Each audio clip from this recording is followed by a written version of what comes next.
Olá, tudo bem?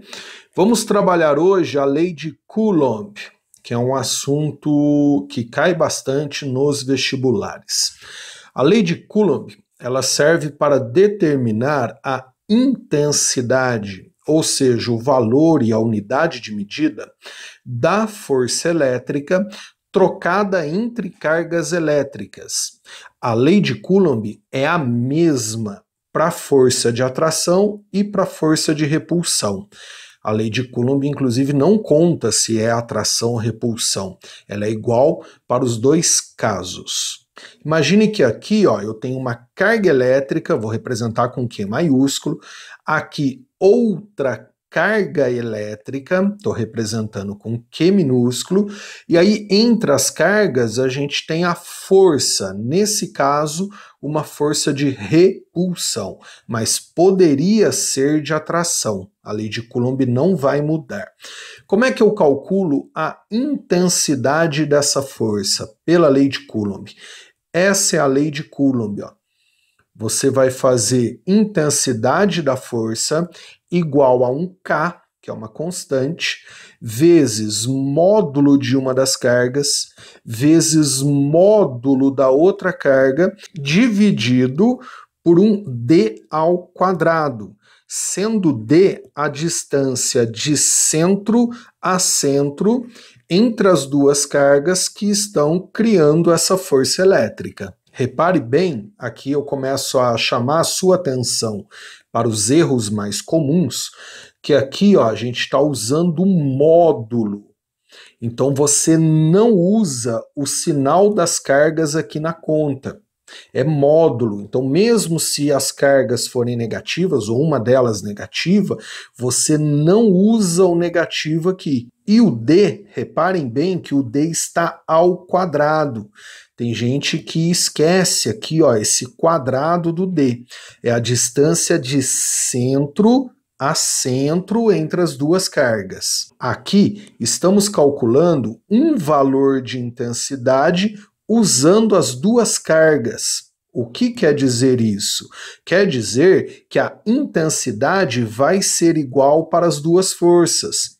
Então, por exemplo, se eu calcular aqui, vou chutar um valor e der 10 newtons, quer dizer que essa força tem intensidade 10 newtons e essa força também vai ter intensidade 10 newtons. Afinal, essas duas forças, elas constituem um par ação e reação, lá da terceira lei de Newton, ou seja, a intensidade que você calcula aqui é igual para esses dois vetores. E por ser um par ação e reação, vai estar uma força atuando em um corpo, outra força atuando no outro corpo, por isso que você não pode anular as duas forças e falar que a resultante é igual a zero.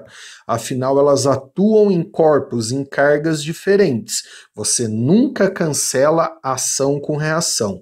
Isso você aprendeu lá na mecânica, na dinâmica, na parte de leis de Newton. Uma dúvida que sempre aparece agora é por que eu coloquei esse menos aqui, Na verdade, isso não é dessa aula. Isso aqui é da aula sobre vetores. Isso aqui é uma notação vetorial.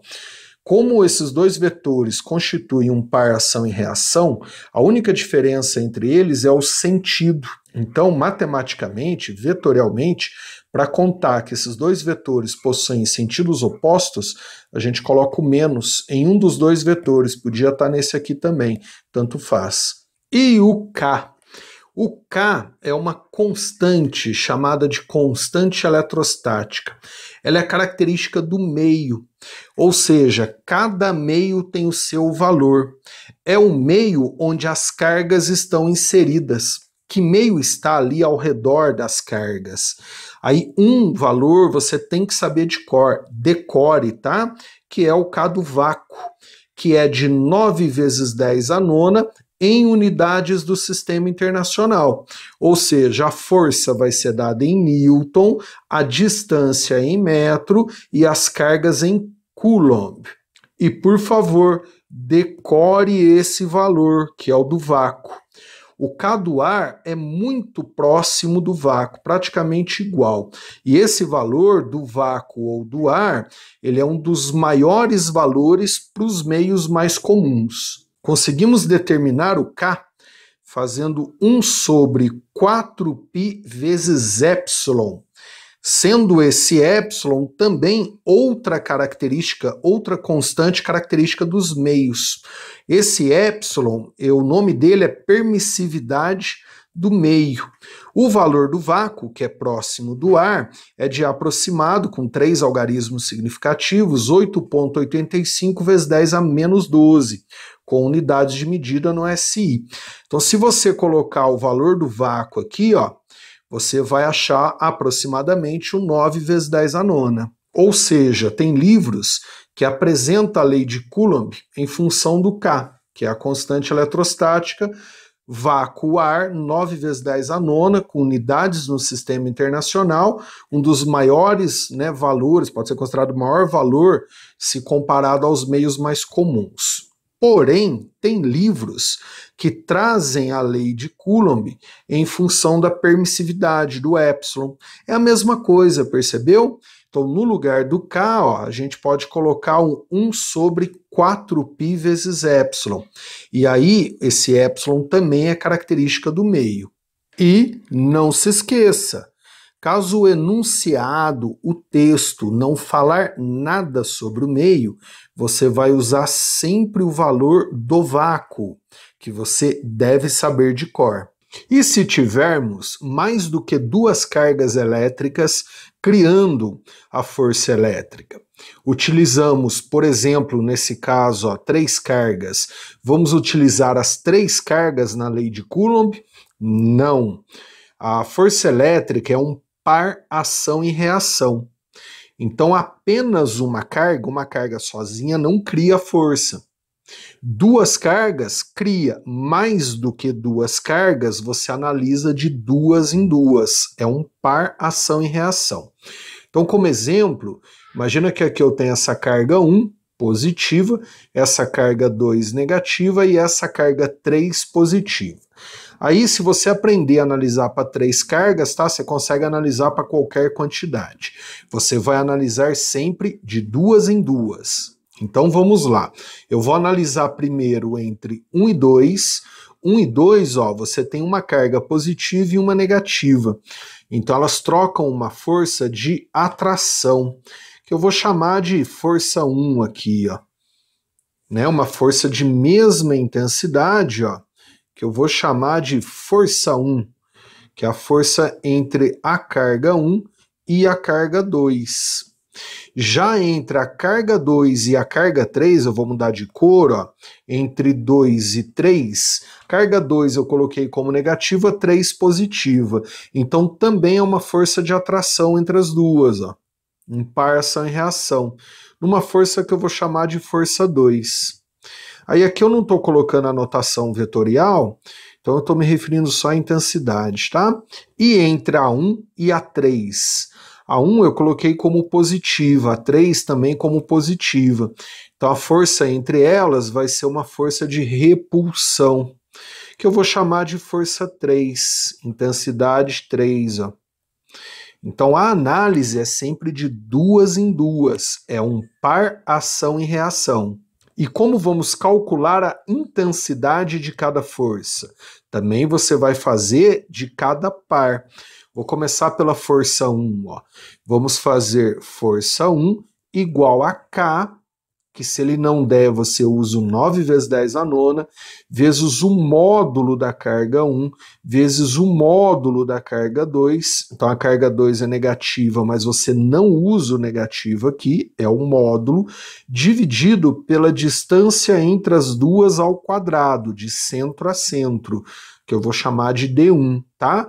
Então, D1 aqui, ó, seria a distância de centro a centro das duas cargas. E a força 2? A intensidade da força 2, ó, eu vou fazer força 2 igual a K, que Se não for dado, você usa o 9 vezes 10 a nona do vácuo do ar, vezes módulo da carga 2, então você não usa o negativo da carga aqui, que é módulo, vezes o módulo da carga 3, dividido pela distância entre as duas ao quadrado, que eu vou chamar de D2. Então essa distância 2, ó, é de centro a centro entre essas duas cargas. E a força 3, ó, a força 3, a gente vai fazer o K, que se não der você usa 9 vezes 10 a nona do vácuo do ar, como se aqui, né, ao redor tivesse vácuo ar, vezes módulo da carga 3, vezes módulo da carga 1, que são as duas cargas que estão criando essa força, dividido pela distância entre as duas ao quadrado, que eu vou chamar de D3. D3 aqui, ó, a distância de centro a centro entre essas duas cargas que estão criando a força 3. Entendeu? Então, guarde, uma carga sozinha não cria força nenhuma. Para criar a força, você tem que ter duas cargas, é um par ação e reação. Mais do que duas cargas, você analisa de duas em duas. Além disso, ó, como usamos sempre o módulo das cargas, a gente está calculando o módulo da força. O K é sempre positivo, o D está ao quadrado, então a força ela será sempre positiva. A lei de Coulomb não nos conta se é atração ou repulsão. Aí você tem que olhar o sinal das cargas envolvidas para determinar a cada duas cargas se é uma força de atração ou de repulsão. Uma dificuldade muito comum é quando o exercício pede para calcular a força resultante. Força resultante não é um assunto dessa aula. Na verdade, força resultante você deve ter aprendido lá na aula, no curso sobre vetores. Então é importante assistir a aula, o curso de vetores, para determinar a força resultante. Mas vamos supor que, olhando aqui, né, aproveitando o mesmo desenho, ó, que ele peça para calcular a força resultante que atua na carga 1. Então vamos fazer aqui, ó, força resultante. E aí eu vou chamar, tá, de força resultante um R maiúsculo, né, eu vou usar essa notação, que atua na carga Q1 aqui em cima, ó, no exemplo anterior. Aí lembrando, como que a gente determina a força resultante?